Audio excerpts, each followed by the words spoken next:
Welcome back to the DJ the Money Coach Expert Interview Series. I'm Nick, joined as always by the founder of the 7 Spheres of Money, Mr. DJ the Money Coach. Welcome back, DJ.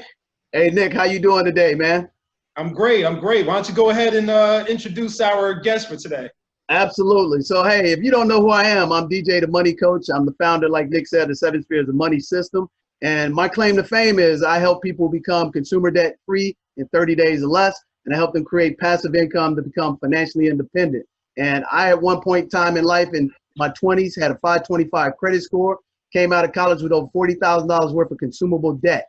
I read one chapter in a book called The Road to Wealth. Within 12 months, my credit score went up to 700, 720. Within 24 months, my credit score rose to 805. Can you guys see that clearly? 805. My credit score has not been lower than that in 15 straight years. I became consumer debt free in 2002, and in 2008, I became financially independent with a heavy 6-figure income and a 7-figure net worth. So that's my claim to fame. And a part of this interview series, we bring on other people that have the same type of experiences in our community and have created success. Without further ado, I want to bring on my friend, the incomparable and the most successful person I know in the investment world in this particular lane. His name is Leonard Ray. He's the owner of a tremendous capital group. Leonard, how you doing today, my friend? And thank you for finally coming and giving us the time with you, because I know you don't do this. So I want to get that out front right there. I'm good, brother. I'm good. I mean, I feel kind of awkward, man. You putting up credit scores and everything. I'm like, dang, man. I don't even know. I don't even have my stack available, man. You give me a minute, I'm going to go get my stack, right? I got to show my resume to be able to hang out with guys like you.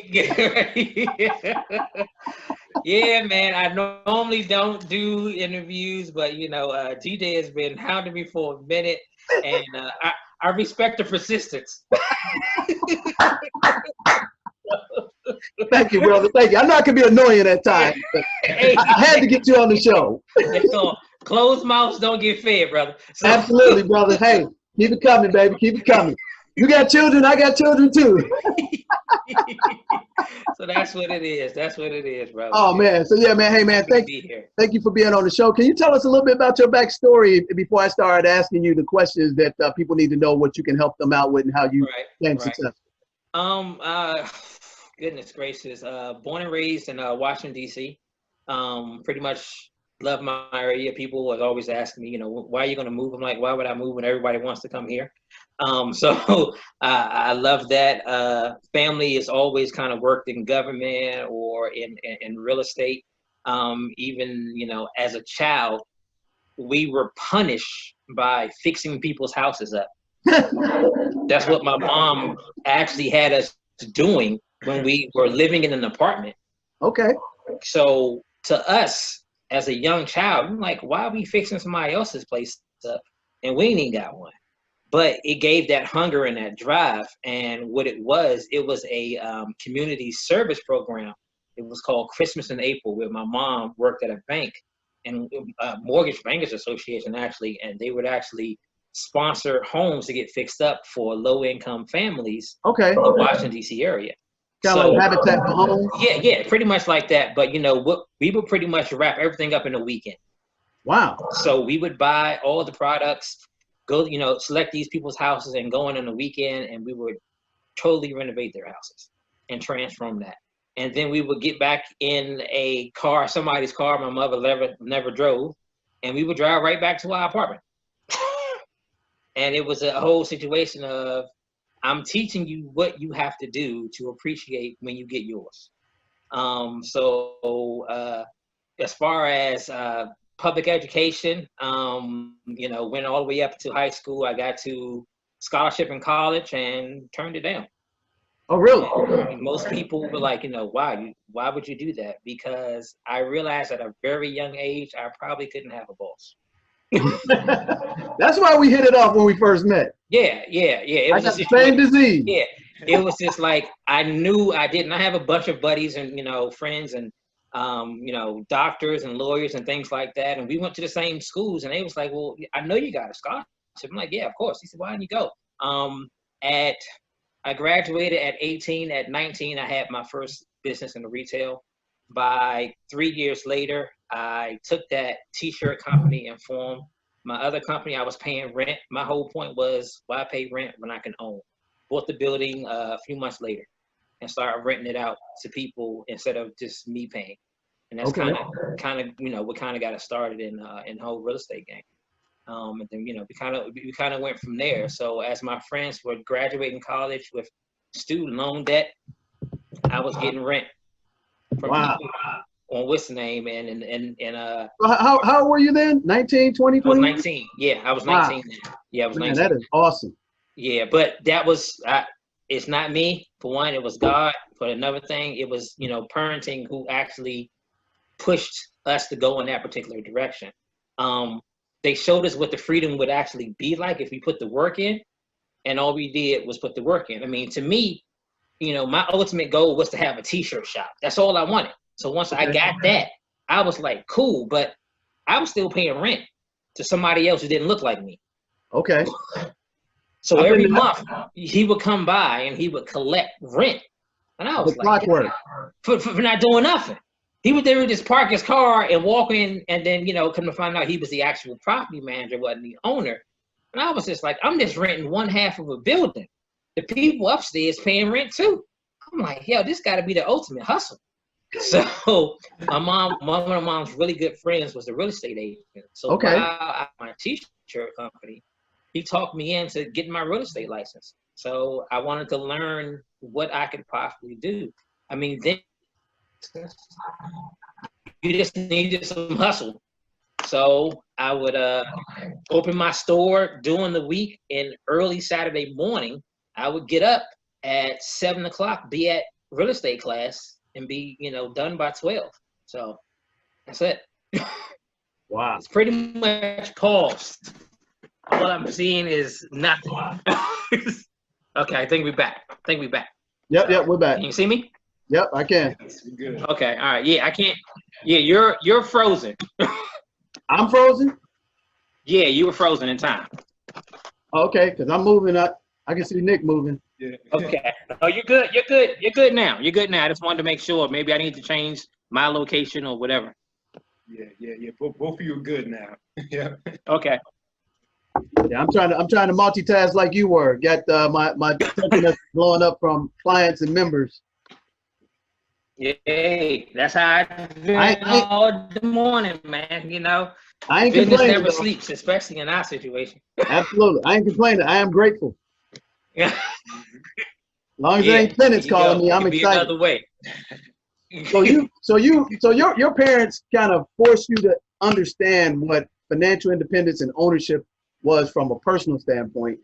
Well, you sound like you kind of kicking and screaming a little bit at the beginning of them putting you through the process, and then you became to appreciate it as you got older. Yeah, of course. And that's the thing that I always try to share with people. Like any young child. Yeah. Right. Uh-huh.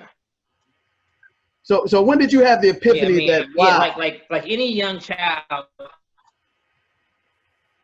you don't want to what's the name? It was probably when I bought my first house at 22. Being that me and my brother grew up in apartments where, you know, it wasn't the best of the situation, but, you know, me and my brother used to bang our Reebok classics together so the roaches could fall out. So it went from that to making sure that I was never going to be in a situation where I was ever going to put my kids in that. So it pretty much hit the fan when my mom lived down the street. She finally saved up enough money, you know, got her own establishment and everything, got her house. And, you know, we moved in there, and then she was like, hey, it's a house right down the street for sale. Why don't you buy it? It's like, whatever, I'm living my best life. I got a business. I'm living in the basement. What the hell I want bills for? You know what I'm saying? Like, right. Why would I want to do that? And she's like, you know, you need to do this, and you are going to do this. And then when I brought it, man, it was a shack, DJ. Like, it was a shack. Like, it was barely standing. But it was a bunch of land. It was a bunch of land that came with it, and I didn't even realize that. So I bought the house. I negotiated with the bank. I think it cost like $54,000. I got it down to $37,000. Got them down to actually to pay $2,500 in closing help. So technically, so it was an REO. You bought an REO, your first purchase. Yeah, I bought it right. Yeah, I bought it right from the bank. You know, being that I had my real estate license, so I was able to know. I mean, I didn't know I was more about selling everybody else's dreams, not about getting my own. But I learned real quick once I actually got that going that it was money in it. We went into it with about probably $15,000 in renovation because it needed everything. And then when we got it reappraised, we were over 100 grand. Oh man, sweet. So I was like, holy crap, we did this in a couple months, being with the background that we was punished to learn that we have literally doubled our investment in a few months. Man, if I could do this, I can probably hit the repeat cycle and do it again. Right. So I bought another property around the corner, did that, and we just kept going. I actually, my best friend was living across from an abandoned house for years. I went ahead, wrote a letter to that guy and said, you know, when you come by and cut the grass, I'd like to meet with you. I met with that guy, and probably one of the best deals I've ever done in my life is where I bought that house with no money out of my pocket and deferred the payments until everything was fixed up. Woo! I put a 6 months deferment on it and had the property sold within 2 months. So technically, no money ever came out of my pocket. So out of that happening, so many neighbors came up to us and thanked us for making their neighborhood beautiful again. Right. Because that house was boarded up. It had spray paint on the kids and went and ransacked it. It was a horrible house. I ended up picking up 5 more houses on that block. And then it kind of went from there. So you did cooperative economics inside our own community with your own business model. Yes. And made the community better and more valued. Yes. Yeah. Man. So let me interrupt right here. So this is some of the things that our people don't realize we're doing on the regular. This is not the exception to the rule. Would you agree to that? I don't think it is. But you know, we hear more BS than we hear good. Right. Like, you know, our brains are programmed to remember the negative than in the positive. Right. Like, you know, I tell my students, like, when the last time you lost some money? And everybody can remember exactly the day I lost $5. I know what I was wearing. I know what I was doing at the same time. I look down and, you know, all right, cool. But when the last time you found some money? They can't remember any of that good. And I know they found some, but they can't give me the date and the time because we're programmed for negative thinking. So when you look at news networks and, you know, media and social media, you're going to get more likes when it's negative. Exactly. Period. Exactly. Man, I got some questions teed up for you, Leonard, that man, that's an amazing story. I didn't even know that depth of your story that's similar to mine, but it's actually better than my story, which is phenomenal, man. So tell them about Forex. And what is Forex? Because, you know, you got people now that are Johnny late on the bandwagon. Yeah. And they're all out here on the social media claiming to be experts. But I know they're not because I've been in this game for 20 years. So right. I knew an expert when I met you because you asked me some hard questions when we first met. And I told you my answer. Then you brought your client with you. You didn't prep him. And he started, I'm like telling me, he's like, man, that's what I hear from Leonard. I said, hey, man, that's why we sitting down breaking this bread. Yeah, man. Well, I tell people that like-mindedness is attracted to each other, regardless. Ain't that the truth? You know, it's like a magnet. You're gonna draw to that. You know, you're gonna draw to like-minded people. We got started in Forex in the early 2000s when the banks finally deregulated and made it open to the public. So Forex actually is a you know how most people on this going to be familiar with the stock market. You know, and how much money it runs through in, you know, a day or so. That's nothing compared to the Forex market. The Forex market is a $3 trillion a day market. Okay? Because money is exchanged all over the world. We're not just talking about one company or, you know, 80,000 companies that trade on this, you know, on this network. We're talking about your money being exchanged to money all over the world. So if you've ever taken a trip out of town, you know, most people, the first thing you do when you got your passport, you get your luggage, go to the bank. Well, I can't use my American money here, or what is the exchange rate? Never realizing you were you were literally putting your hands in the Forex market because your money is worth different at this particular time in this particular country. Anybody who's been to Mexico, I mean, our dollars is like killing it compared to peso. Man, I got a trip plan going into July, baby. Right. You know, for the same amount of money you paying for a car, you could buy a house there. I mean, baby. I'm excited. Yeah, and that's with a maid and a chauffeur. You know what I'm saying? Exactly. So, I'll try to tell Nick. Nick, did I try to hook you up on the deal? Yeah, you told me. You told me. Hey, I'm still with you. You gotta go, man. I tried to tell him. Some of the best chefs I ever had in my life are down there, man. It's crazy, man. The food is phenomenal. So you get into that, and you're able to make money off of how that rate changes, and that rate changes so many times in a day. And like the stock market, where you normally have set hours, where it's 9:30 to 4, here it is 6 days a week, from Sunday from 5 o'clock to Friday at 5 o'clock. Okay. So the amount of time you're able to make money is infinite. Okay. And it's pretty much on you. I mean, so being that it's going to be 7 o'clock in the morning somewhere in the world. Right. They always open. It's always open. Because just because, I'm going to sleep here, but at 3 a.m., you got the European market opening up. At 7 p.m. here, you got the Japanese market opening up. That's the Nikkei, right? So you have so many things that you can be dilly and dallying in, and that's where your money can grow. The more opportunity your money has to expand itself and meet new money, that's the best. Velocity of cash, baby. Velocity of cash. So at the end of the day, you're really a professional arbiter. I'm just trying to orchestrate how we can meet up. My money likes to network. Exactly. And money is only designed to make money. Yeah, so they become best of friends. It's nothing until you spend it. Like literally. That's all money is. Like if you're not spending money, you're sitting there looking at it, then it's whatever. And you mentioned something about how great your credit is. When it boils down to financing and stuff. Right. This is what my financing is. This is what it's about. Because this allows me, I don't need to sit here because I don't have a big enough ear to hold the amount of money it actually boils down to. But that's how important it is, because those things help fund your business. They help fund your life. Hell, I mean, you can't even get a daggone job without them checking your credit now. Right. True that. So, so when it actually boils down to foreign currency, at the time that we got in it, the banks were making millions and millions of dollars off of this. And then they had to deregulate it and open it up to individual investors. These individual investors had to have a certain amount of money. So did you have to be an accredited investor at the time? No, you didn't have to be an accredited investor at that time. Okay. And back then you could have opened up, you probably opened up an account for like $5,000.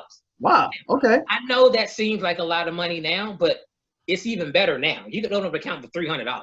No kidding. You can take 1/4 of your stimulus check and go do this. Hello. I don't want to hear you have excuses. No, I need results. And if I'm not mistaken, you teach this on a regular to your students. Tell us about your program and how you helping people that look like you and me in the Black community. Well, it's not the minority, not the people of color. I'm talking about the Black community. I'm proud to say I'm Black. And it's Black first. Everything else. I ain't got nothing against anybody else, but it's Black first. So tell us how you helping the Black people, brother. Yeah. So what Domlen Capital does, and we pretty much have a school where we set people up with learning how to do business. One thing anybody who deals with me knows, I don't do business with individuals. I do business with businesses. What? So say that again. I don't do business with individuals. I need you to become professional, because that's that mentality they've been trying to put on you. Wait, Leonard, let me ask you a question. So I see a lot of people out here on social media, and they claim they got a business, but you mean a real corporation? Oh, no, attorney. Like, step 1, let's research your business name that you just picked out. Step 2, here is the guidelines to go on in your particular state. Here's the links to actually make sure nobody has your name. What, you actually do that? I actually do that. This is what I do for my people. Oh my goodness. because I don't want to hear no half-stepping, because when it boils down to it, that also shows me if you're serious or not. Oh, man. Obviously, I'm being facetious, but I know of 4 or 5 people right now that's making $20,000 a month that don't even have that. Was just on the training before we got on with you with my patent and litigation attorney. And she just asked, she said, how many people before you put a webinar out here even check to see if that name is not infringing on somebody else's company? And they were like, what are you talking about? See? And she came right back and said, you know what? I'm a litigator for BMI. I'm a litigator for McDonald's. And if you infringe in any shape, we shutting everything down. We're going to scorch the earth. So, come on, man. Watch Coming to America. McDonald's and McDowell's. I mean, come on. They made it so simple for us, man. He's sitting there taking pictures of it. You got the golden arches. We got the golden arch. It's that simple, yo. Right. So that's what I'm talking about. And that's why my pet peeve is that when you're talking to people who look like us, making money, talk they got a business, don't do a trademark, they don't do any of this stuff, but I'm running a business. But they're not. So not to interrupt, but go right back at it and tell us, man, step by step, because you make an impact. And the thing I like is you're free, man. You're financially independent in the globe, and nobody knows that we all can do this, and it ain't rocket science. And that's the thing. Well, I kind of lead my life as an example. Like, you know what? Okay, well, it's people out there who are, I have clients and students who are doctors, who are lawyers, who are business professionals, who have been master's degree, you know, it just goes on. They don't know the financial side or financial literacy, because that's not what school is teaching you. I had one of my students who has a master's degree in accounting, who is an accountant for the federal government. And she said, I've learned more from this 5-minute conversation than I did from all my years of schooling with my master's degree. And now she's working on her first investment property. Hello. Because when the school system was first set up, it wasn't first set up for, you know, people to get ahead. It was first to make way for the free labor they didn't have anymore. Exactly. So I have to put some type of system in that, you know, I want to have supervisors. And then if you get above another education, we're going to promote you to an executive. And then you go there and there and there and there. But they never, ever told you the owner of the company will always make the most. There you go. My dad always told me. When I educate my people, I don't do business with individuals. I do business with businesses, because I need you to start realizing you are the CEO. You are the owner. So that means your unlimited potential of how much money you make is on you. Yes, sir. Yes, sir. Man, we are constrained by time. So, and it took me a year to get you on this platform. So I got to get you right now to commit to come back one more time. Can I get you to come back one more time for me? Because I got a baseball. He's putting me on the spot. He's putting me on his live where I can't say, well, let me think about it. It's power of persuasion, baby. Power of persuasion. Hey, the people are going to love this too, man. They're going to love this. So could I get you to come back for us one more time? Just one more time. Yeah, we gonna work on that. We're gonna work on see if we can get our schedules to meet up again. I had an epiphany. All jokes aside, what does it take to get involved with your class and create a business, and where can we find you at so that we can let people know on our platform how to get in touch with you to start that process after they come through working on their consumer, you know, elimination through us, because that's all we do. How can we turn them on to you? Where can we find you at? Yeah, so I guess by the time they're finished with you, I don't like to touch people unless they have at least a 690 credit score. So by the time you're probably finished with you, they're probably in the 7s.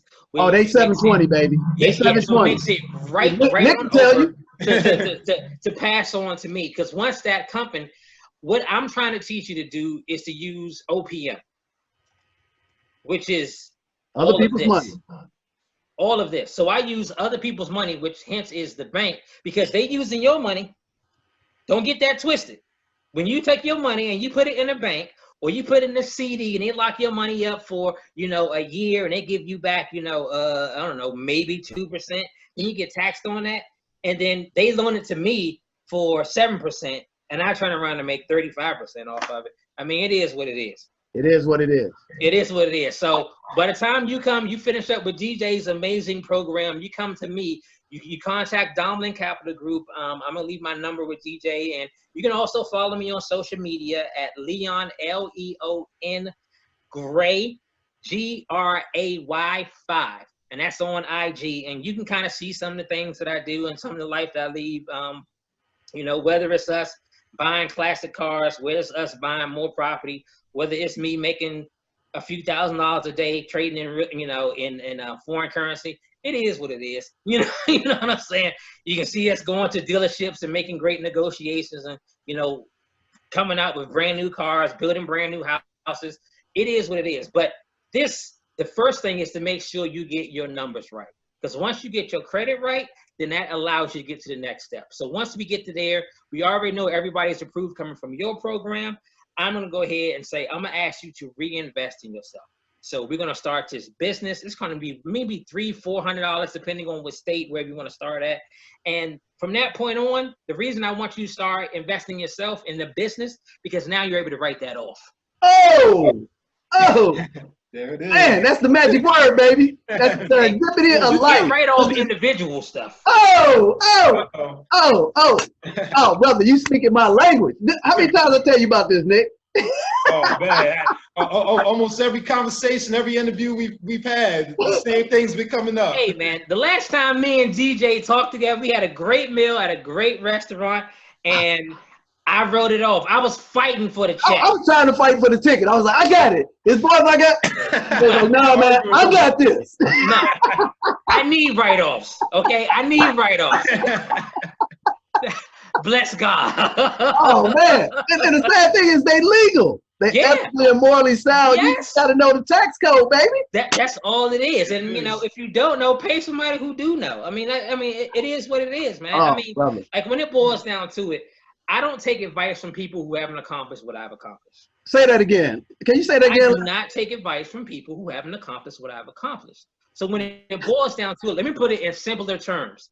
If you have a kid, why are you taking advice from somebody who doesn't about raising your kid? Oh my goodness. Wow. So I'm not going to take advice from somebody who does not have a business. Preach, brother, preach.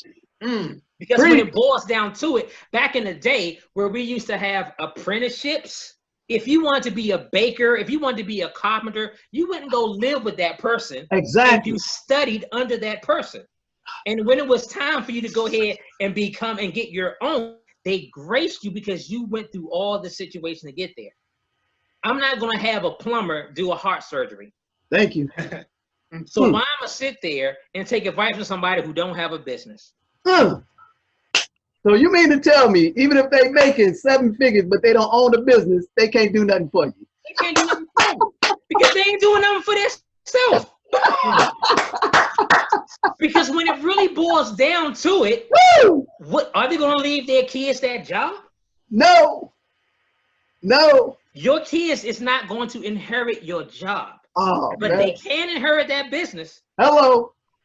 Oh man. Drop the mic, baby. Drop the mic. Hey, we ain't giving them no more information because we need to leave them wanting more. But the epiphany is, can I get you to commit to do a webinar with me, brother, that we can bring this stuff to our platform in the next 3 to 4 weeks? Can I get you to commit to do that with us? Because you and us together is blowing up. Nick, you gotta call me. I don't know what my situation is. I gotta check my whiteboard and my calendar. Behind my whiteboard is my to-do list, and then you have a calendar, which kind of lets me know what I need to do. Like I was like, oh crap! I literally have all this stuff going on. Nick gonna take care of it. Nick gonna find that window. He gonna find that window. Even if I'm just outside on the move, or I'm jogging or something, whatever. We gonna make it happen. Hey, at the end of the day, give me 30 seconds. Wrap it up. Tell them what they need to know. Again, how we can get in touch with you. And then we're going to wrap this thing out. Again, man, this is a privilege and an honor. And, hey, it was worth every bit of annoyance to you for my audience to understand what the pom-pom lifestyle is really about. Another person is living a pom-pom lifestyle unapologetically because you earned it from the day your parents taught you at 7, 8 years of age. That's the profound message that I hope everybody got from this today. So with that, give us your 30-second parting shots, my friend. Hey man, first of all, I want to thank you for the opportunity to come on here. I know I'm difficult, but you know the word teaches us if it's too easy, you're not gonna appreciate it. So I appreciate you, Nick, for all the follow-up calls and all the other stuff, man. Like, you know, it's a pleasure, and I know it's difficult to work with him. So, sorry. I'm sorry. But I'm gonna let you know, if you work with me, I'm gonna be worse. Because when it boils down to it, I should not be more excited about your life changing than you are. Oh, absolutely. Hey, DJ's prepping me to come to you. I'm coming to you next. There you go. Yeah. You know, so, you know, and I look at it, Les Brown, who's one of the greatest speakers and motivators of our time. I love listening to him. I love his backstory. I mean, you're talking about somebody who doesn't know his mother and father. He was actually born in a warehouse in Detroit, Michigan. He was clinically diagnosed as, you know, mentally retarded. He wasn't going to do this. He wasn't going to do that. But yet he defined the odds. He's pretty much, you know, he's a multi-millionaire. He's been able to touch so many people's lives. He's poured into it. And one of his speeches, and I kind of live my life by that, either you have reasons or results. You're going to have reasons why you're not going to be able to get to where you want to be. In your mind, you convince yourself that it is absolutely logical because it's never going to be me. I don't have the education. I don't have the money. I don't know the right people. Or you can have results. Don't let that lack of education, here it is, didn't even go to college. And I make more money than people who have went to college. Okay. All right. It isn't as well. I wasn't born the right thing. I was born in the ghetto. Okay. I'm not talking about flies. I'm talking about roaches falling out of your shoes. That's what we had to do. You know. So you know. So don't hit me about where your background is. I'm not talking about money. There was a time in my life where I didn't have none of these. I didn't have enough money to even. The first real estate program I brought was a Russ Whitney seminar, and I think it was like Russ Whitney. Oh, that's my boy. Russ Whitney. Yeah, and I did not have the money to pay for it. Wow. I talked one of my business partners in who actually went with me. I keep it real. It was a female. I talked the female in with me, and I said, if you would buy this for me, I will make sure I will turn this over tenfold. Well, I think she got a great deal. We've been together 21 years. We've been married for 16, and she don't pay jack. Oh man. Wow. So y'all hear that, Queen? She has brand new cars out there. She's designing her forever home that we're going to be building pretty soon. All because she took the time and invested in me, who was a nothing. Okay. But now, yeah, proof's in the pudding. So when it boils down to you're going to make reasons why you're not going to do something, or you're going to make results. You choose. Man, hey, enough said. Hey, Nick, give you 15 seconds, Nick, because we be here all day taking up my man's time, but we got to make sure we make some money together when we take up his next time. So, Nick, what'd you learn out of this real quickly before we get off this hot box? And personally, this will probably be one of my favorite interviews because I'm on that path. You know, like I said, after I get done with DJ, I'm coming to you next, next Leonard. And no also, problem. No problem. I wish I knew this stuff when I was 18 and 19. I'll be in a whole different position. But it's all a part of the journey. It's God's time, buddy. It's God's time. Yes, sir. Everything's for reason. With that said, hey, Leonard, really, man, I want to thank you from my bottom of my heart, brother. I appreciate you, and I know your work is very priceless in our community specifically, and I honor and praise you for doing that, and I praise you for the fact that you have a family unit, and I praise you for the fact that you are doing cooperative economics between, my friend I grew up at, knowing him for 15, at 15, been knowing him for 30 years, and we were able to connect on principles of sharing the gospel, of living a life instead of projecting a life that we want to have. Yeah. So I commend you on that. And the last thing I want to say to my audience, like we always say, I wish everybody a pom-pom lifestyle. That's plenty of money, peace of mind. And I want you to come travel the beaches of the World Club with us. And this DJ, the Money Coach, we're going to see him and me in a webinar for you guys. We out. Peace. Let's get to work.